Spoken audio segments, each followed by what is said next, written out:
கூட்டாட்சியை தக்க வைத்துக் கொள்வதற்கான முயற்சியை காங்கிரஸ் என்ன நினைக்கணும்? நான் இன்னும் வளரணும்னாக்கி நான் மற்றவங்களை சார்ந்து இருக்கத்தான் வேண்டியது இருக்கு. பிஜேபி அதைத்தானே செய்யுது. எங்கெல்லாம் அவங்க வலு இல்லையோ அங்க இருக்கக்கூடிய மாநில ஆட்சியோட மாநில கட்சி ஒன்னோட கூட்டு வச்சுக்கிடுறாங்க. கொஞ்சம் கொஞ்சமா ஒட்டகம் பற்றி நம்ம கேட்டிருக்கிறோம் இல்லையா? அந்த ஒரு உள்ள நுழைஞ்சிட்டுனா தலையை மட்டும் நுழைய விட்டாச்சுன்னா போதும், அதுக்கு பிறகு மொத்தத்தை ஆக்கிரமிச்சுக்கிடும். அதே மாதிரி அவங்க மாநிலங்களை ஆக்கிரமிச்சுக்கிட்டத பாக்குறாங்க. அதுதான் அது அவங்களுடைய யுக்தி. காங்கிரஸ் அதையாவது பார்த்து புரிஞ்சுக்கிடணும். அந்த யுக்தியை பார்க்க துவக்காம நாம அப்படி வீராவேசம் காட்டணும்னாக்கி நமக்கு அந்த வீரத்துக்கான பலம் அடித்தளத்துல இருக்கணும். காங்கிரஸ் சேவாதான் பலமாக இருக்கிறதா? தமிழ்நாட்டில் இன்னைக்கு ஒரு பெரிய வலுவான போராட்டத்தை அவங்களால தனியா நடத்த முடிகிறதா? காங்கிரஸ் மேலிடம் அறிவித்த போராட்டங்கள் கூட தமிழ்நாட்டில் நடக்கும் போது எங்கேயாவது ஒரு இடத்துல எல்லாரையும் சேர்த்து வச்சு திருநெல்வேலியில் ஒரு கூட்டம் போட்டாங்க இல்லையா? அதே மாதிரி கூட்டங்கள் தான் நடத்த முடியுதே தவிர மாநிலம் முழுவதும் இப்போ இந்த மகாத்மா காந்தி ஊரக 100 நாள் வேலை திட்டம் 100 வேலை திட்டம், அந்த திட்டத்துக்காக எதிராக போராட்டம்னு அனௌன்ஸ் பண்ணிட்டாங்க. காங்கிரஸ் இங்க இதுவரைக்கும் என்ன தயாரிப்பு வேலைகள் செய்திருக்கிறது?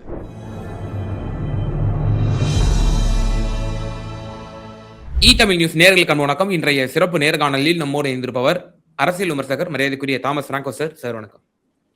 வணக்கம் சார். காங்கிரஸ் மற்றும் திமுக கூட்டணியில தொடர்ந்து சலசலப்பு நிறைந்த ஒரு வார்த்தை போராகவே அன்னைய காலத்துல நம்ம பார்க்கிறோம். விருதுநகர் நாடாளுமன்ற உறுப்பினர் மாணிக்கம் தாக்கூர் அவர்கள் அண்மையான எக்ஸ்தலத்துல ஒரு ட்வீட் ஒன்று போட்டிருக்காரு. அந்த ட்வீட்ல நம்ம பார்த்தோம் அப்படின்னா இந்த மாதிரி ஒரு அண்மையான ஒரு கருத்து கணிப்பு வந்திருந்தது. அந்த கருத்து கணிப்பின்படி கூட்டணி இல்லாமல் யாராலும் ஆட்சி அமைக்க முடியாது. கூட்டணி கட்சிகளோட பங்களிப்பு என்பது ரொம்பவே அபரீதமா இருக்கு. அதனால கூட்டணி ஆட்சியில் பங்கு, அதிகாரத்தில் பங்கு என்கிற ஒரு விவகாரத்தை இப்போது டிஸ்கஷன் செய்ய வேண்டிய ஒரு தருணம் அப்படின்னு சொல்லியிருக்கிறாரு.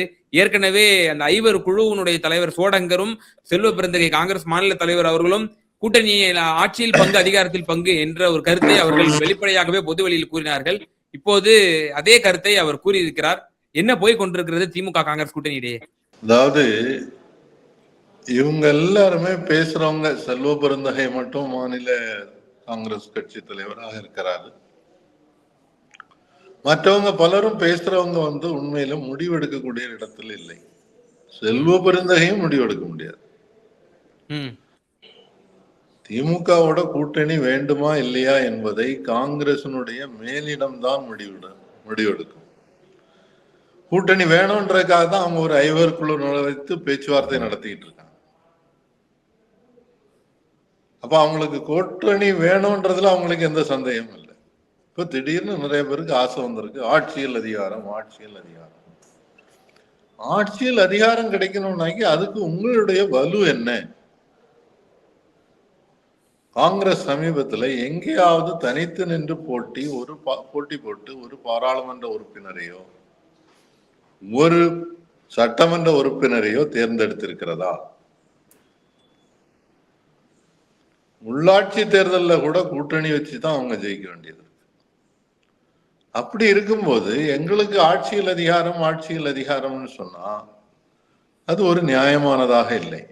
ஆட்சியில் அதிகாரம் கொடுக்கணும்னாக்கி எந்த கட்சி பெரும்பான்மை கட்சியோ அது தானாக நினைத்து சரி நம்ம எல்லாரையும் அரவணைச்சு போவோம், அவங்களும் நம்ம கூடால போட்டி போட்டாங்க, அவங்களுக்கும் சில மந்திரி பதவியை கொடுப்போம்னு நினைச்சா அது வேற. திமுக மிரட்டி அது கிடைச்சிரும் அப்படின்னு நினைச்சாங்கன்னு சொன்னா அது தவறான பார்வை. நீங்க சொன்ன சொடங்கரும் சரி, செல்வ பெருந்தகையும் சரி, இப்போ மாணிக்கம் தாக்கூரும் சரி, கூட்டணியை முடிவு பண்றது எக்ஸ்தலமா? இந்த அரசியல் தலைவர்களுக்கு இது எதை பேசணும்னு கிடையாதா? கூட்டணி தர்மம்னு ஒண்ணு இருக்கு. வெளியில நம்ம எல்லாத்தையும் பேசக்கூடாது. மாற்று கருத்துக்கள் இருந்தா கூட அதை உள்ளால நடக்கக்கூடிய பேச்சுவார்த்தையின் போது பேசி முடித்துக் கொள்ள வேண்டுமே தவிர பகிரங்கமாக வெளியில பேச ஆரம்பிச்சோம்னு சொன்னாக்கி அது கூட்டணிக்கு உதவியாக இருக்காது. அவங்க என்ன நினைக்கிறாங்க, திமுகவுக்கு நம்ம கூட்டணி கட்டாயம் வேணும், அப்பதான் ஜெயிக்க முடியும் அப்படின்னு நினைச்சிட்டு இந்த மாதிரி சில கருத்துக்களை சொல்ல ஆரம்பிச்சிருக்காங்க. திமுகவுக்கு ஏற்கனவே விசிகா கூட்டணியில இருக்கு, இடதுசாரிகள் கூட்டணியில இருக்காங்க. காங்கிரஸ் வெளியே தள்ளியாச்சுன்னாக்கி அவங்க வேற சில கட்சிகளை கூட கூட சேர்த்துக்கிட முடியும். அது ஒன்றும் பெரிய கஷ்டம் இல்லை. குறிப்பா தேமுதிக இந்த மாதிரி கட்சிகள் உடனே, தேமுதிக இந்த மாதிரி உள்ளவங்க போறதுக்கு தயாரா இருப்பாங்க. ஒருவேளை காங்கிரஸ் வெளியே தள்ளியாச்சுன்னாக்கி தமிழ் மாநில காங்கிரஸ் கூட இவங்க கூட சேர்றதுக்கு ரெடியா இருக்கலாம். இந்த மாதிரி வாய்ப்புகள் இருக்கிறது. அப்படி இருக்கக்கூடிய நேரத்துல இவங்க தேவையில்லாம ஒரு கூட்டணி எப்பவுமே ஒருமித்த கருத்தோடு கொண்டு போறதுக்கான முயற்சியை செய்யணுமே தவிர, இந்த தலைவர்கள் தனியாக நின்று ஆங்காங்கே வாய்ச்சவடால் அடிப்பது சரியாக இல்லை. இப்ப நீங்க இந்த கருத்து கணிப்பை பற்றி சொன்னீங்க. கருத்து கணிப்பின் அடிப்படையில் இதுல என்ன முடிவுகள் வரலாமே? ஒன்னாவது, அந்த கருத்து கணிப்பு என்பது தேர்தலுக்கும் 4 மாசத்துக்கு முன்னாலே இப்ப எடுத்திருக்கக்கூடிய ஒரு கருத்து கணிப்பு.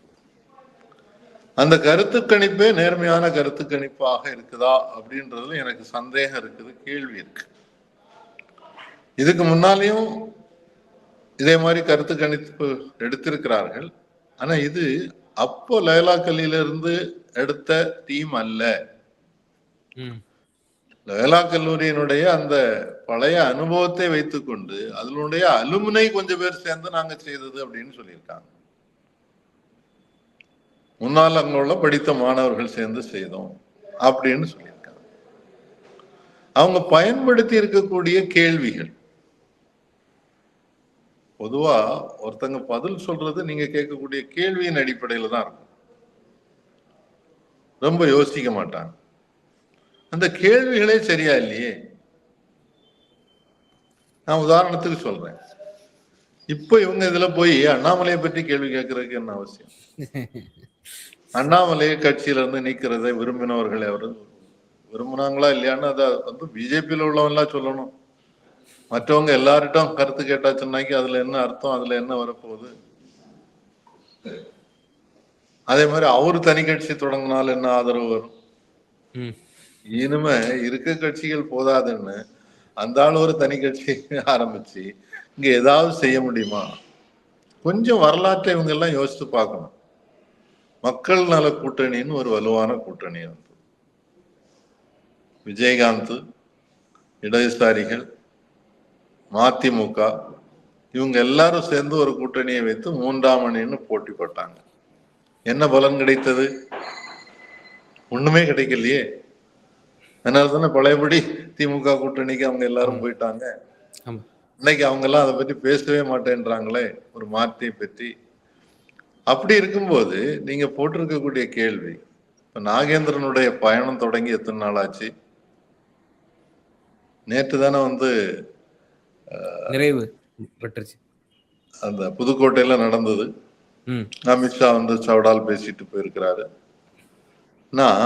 நீங்க அதை பற்றி நிறைய பேருக்கு இப்படி ஒண்ணு நடந்ததே தெரியாது தமிழ்நாட்டுல. அதை பற்றி கருத்து கேட்கறீங்க. அப்ப எத்தனை பேருக்கு தெரிஞ்சு புரிஞ்சுட்டு பதில் சொல்லுவாங்கன்றதை யோசிக்கணும். இதுல ஒரு பெரிய உள்நோக்கம் இருப்பதாக நான் பார்க்கிறேன். நிறைய கேள்விகள் விஜய்க்கு சாதகமாக பதில் வர்ற மாதிரி உள்ள கேள்விகளாக இருக்கு. முதல்வருக்கு வந்து ஸ்டாலினுக்கு அடுத்தால விஜய்க்கு ஆதரவு இருக்கு. அவங்க சாம்பிள் சைஸ் எல்லாம் பார்த்தேன், வெவ்வேறு 82,000 பேரை கவர் பண்ணியிருக்கிறாங்க, வெவ்வேறு ஏஜ் குரூப் கவர் பண்ணியிருக்கிறாங்க அப்படின்றத பார்க்க முடியும். நானும் இந்த தமிழ்நாட்டுல பல்வேறு பகுதிகளுக்கு போயிட்டு இருக்கிறேன், பல கருத்தரங்குகளை பேசிட்டு இருக்கிறேன். அங்க போற இடங்கள்ல எல்லாம் மக்கள்கிட்ட கருத்து கேட்கிறேன். ஒரு சின்ன செக்ஷன் ஆஃப் யங்ஸ்டர்ஸ் தான் வந்து விஜயை வந்து அப்படியே முழுமையாக ஆதரிக்கிறவங்களா இருக்கிறாங்க. அவங்கள்ட்ட கூட கேட்டாச்சுன்னா எதுக்காகன்னு சொன்னா ஒரு தெளிவு சொல்றதுக்கு இல்லை. அதுல நிறைய பேர் பள்ளி மாணவர்கள் மாணவிகளாக கூட இருக்காங்க. அப்போ கடைசியில் அது எவ்வளவு பேருக்கு ஓட்டு ஆக மாறும்ன்றது நமக்கு தெரியாது. நீங்க ஊடகத்துறையில இருக்கிறீங்க, கொஞ்சம் கவனிச்சு பாருங்க. விஜயை மையமாக வைத்து விஜயை விமர்சிக்கக்கூடிய ஒரு பேட்டியை நீங்க ஒளிபரப்பு பண்ணி பாருங்க, எவ்வளவு பேர் பார்க்க முடிகிறது. வேற ஒரு டாபிக்ல நீங்க வைங்க, எவ்வளவு பேர் பார்க்க முடிகிறதுன்னு பாருங்க. நான் பல ஊடகங்கள்ல பேட்டி கொடுத்துட்டு இருக்கிறேன். நான் என்னுடைய தெளிவான கருத்துக்களை விஜயனுடைய கட்சியை பற்றியும் விஜயை பற்றியும் அவரை கூட இருக்கிறவங்களை பற்றியும் சொல்லியிருக்கேன். மற்ற ஒரு பிரச்சனையை பற்றி நாம் பேசும்போது 20,000 பேர் பார்த்தார்கள் என்றால், விஜய் பற்றியுள்ள டாபிக் வரும்போது வெறும் 200 பேர் தான் பார்க்க முடிகிறது. சில நேரத்தில் அது 20 கூட இருக்கிறது. இப்போ அதுக்கு என்ன நடக்குது? நான் அப்ப அந்த தொழில்நுட்ப வல்லுநர்களோட கேட்டேன், ஏன் இப்படி ஆகுது, ஏன் மக்கள் பார்க்க வேண்டாம்னு நினைக்கிறாங்களா அப்படின்னு சொன்னா, அதுக்கு ஒரு அலாகிரதம் பயன்படுத்தப்படுகிறது. தொழில்நுட்பத்தை பயன்படுத்தி சில விஷயங்களை வெளியில பரப்ப முடியாமல் செய்வதற்கான தொழில்நுட்பங்கள் இருக்கு, அதை பயன்படுத்துகிறார்கள் அப்படின்றத சொன்னாங்க. நான் ஒரு தடவை 2 தடவை பார்த்தேன், அப்போ பெரிய சந்தேகம் வரல. ஆனா தொடர்ச்சியாக பார்க்கும்போது இதுல ஒரு பின்னணி இருக்குதுன்றத தெளிவாக புரிஞ்சுக்கிட்டு, அதே மாதிரிதான் இந்த மாதிரி கருத்து கேட்பவர்கள் அவங்களுக்கு இருக்கக்கூடிய ஆதரவை, அவங்க மனசுல இருக்கக்கூடிய ஆதங்கத்தை, அவங்களுடைய வெளிப்பாட்டை இந்த மாதிரி கேள்விகள் மூலமாக கொண்டு வந்துடுறாங்க. சார், எனக்கு இதுல ஒரு குறுக்கீடு இருக்கு. இப்போ இந்த தேர்தல் இந்த கருத்து கணிப்பை பார்க்கும் பொழுதே அப்பட்டமா தெரியுது, ஒரு பயாஸ்டாக அண்ணாமலையெல்லாம் சம்பந்தமே இல்லாம அவரு ஒரு முன்னாள் மாநில தலைவர், அவரெல்லாம் இந்த கொஸ்டின்ஸ் இன்க்ளூட் பண்ணியிருக்காங்க. நம்பகத்தன்மையை கேள்விக்குறியாக்கும் அளவிற்கு பார்த்து வாசிச்சாலே சின்ன பிள்ளைக்கு கூட புரியுற மாதிரி இருக்கு. இப்படிப்பட்ட ஒரு கருத்து கணிப்பை ஒரு மேற்கோள் காட்டி ஒரு காங்கிரஸ் கட்சியினுடைய ஒரு நாடாளுமன்ற உறுப்பினர், விருதுநகர் நாடாளுமன்ற உறுப்பினர், இந்த மாதிரி கூட்டணி ஆட்சியில் பங்கு அதிகாரத்தில் பங்குன்னு நம்ம வந்து இப்போ டிஸ்கஷன் பண்ணி ஆகணும் அப்படின்னு ஒருத்தர் சொல்றாரு அப்படின்னா, அவருடைய நோக்கம் வந்து நம்ம இப்ப கேள்விக்குறியாக்க வேண்டியது இருக்குல்ல சார்? ஒண்ணு, அவருக்கு இருக்கக்கூடிய இம்மெச்சூரிட்டி. ரெண்டாவது, அவங்களுக்கு இருக்கக்கூடிய உள்நோக்கம். இப்போ பிரவீன் சக்கரவர்த்தி வந்து பேசிட்டு போனாரு, தமிழகத்தையும் ஊபியையும் ஒப்பிட்டு. எந்த பேராட்மெண்ட்லயும் நீங்க தமிழ்நாட்டோட வளர்ச்சிய அல்லது கடனை ஊபியோட ஒப்பிட முடியாது. உடனடியாக காங்கிரஸ்ல இருக்கக்கூடிய இன்னொரு பாராளுமன்ற உறுப்பினர் சசிகாந்த் செந்தில் அவர்கள் அதுக்கு கவுண்டர் பதில் சொன்னார். இப்படி இல்லை நீங்க பார்க்க வேண்டியது, அப்படி இல்லை. இப்போ இவர் வந்து இவரை மாதிரி சிலர் இருக்காங்க, அவங்க இங்கேயும் அங்கேயும் மாறி மாறி யோசிச்சுட்டு இருக்காங்க. காங்கிரஸ்ல பாருங்க, நீங்க நிரந்தரமாக உங்க கூடால இருப்பாங்கன்னு யாரையும் நம்ப முடியாதுன்னு நிலைமை ஆகிப்போச்சு. இப்ப சமீபத்துல கேரளாவில் நடந்த உள்ளாட்சி தேர்தல்லாம் பார்த்தோம், ஒட்டுமொத்தமா காங்கிரஸ்ல போட்டி போட்டவங்க அவ்வளவு பேரும் சேர்ந்து சப்போர்ட் பண்ணி பிஜேபியினுடைய ஆதரவோட ஒருத்தரை திருச்சூர்ல வந்து ஊராட்சி தலைவராக கொண்டு வந்திருக்காங்க. அவங்க வந்து நீங்க இன்னும் முன்னால் நம்ம பேசியிருக்கோம், எத்தனை மாநிலங்கள்ல இன்னைக்கு ஆட்சியில இருக்கக்கூடியவங்க முன்னால காங்கிரஸ்ல இருந்தவங்க. அஸ்ஸாம்ல இன்னைக்கு சீஃப் மினிஸ்டரா இருக்கிற ஆளு காங்கிரசினுடைய தலைவராக இருந்தவர் தானே. இன்னைக்கு பிஜேபியினுடைய பெரிய தலைவராக அவர் தன்னை ப்ரொஜெக்ட் பண்ணிட்டு இருக்கிறாரு. இதே மாதிரி கோவாவில் பார்த்திருக்கிறோம், மணிப்பூர்ல பார்த்திருக்கிறோம், மிசோராம்ல பார்த்திருக்கிறோம், பல மாநிலங்கள்ல பார்த்திருக்கிறோம்.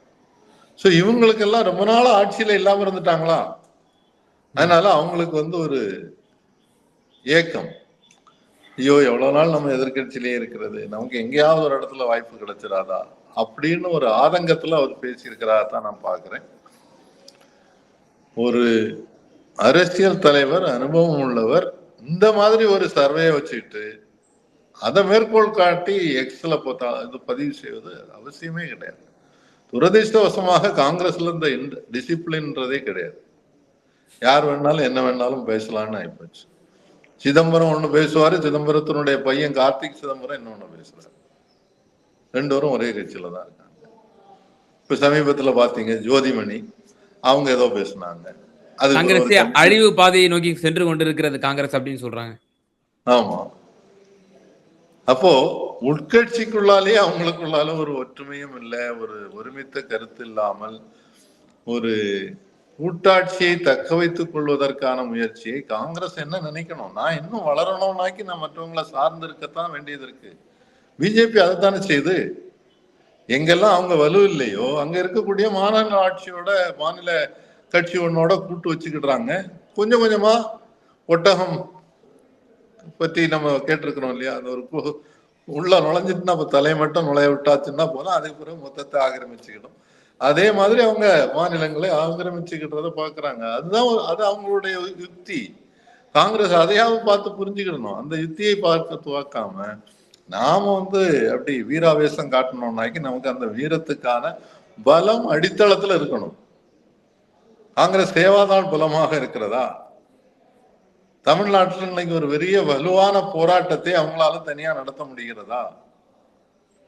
காங்கிரஸ் மேலிடம் அறிவித்த போராட்டங்கள் கூட தமிழ்நாட்டில் நடக்கும்போது எங்கேயாவது ஒரு இடத்துல எல்லாரையும் சேர்த்து வச்சு, திருநெல்வேலியில ஒரு கூட்டம் போட்டாங்க இல்லையா?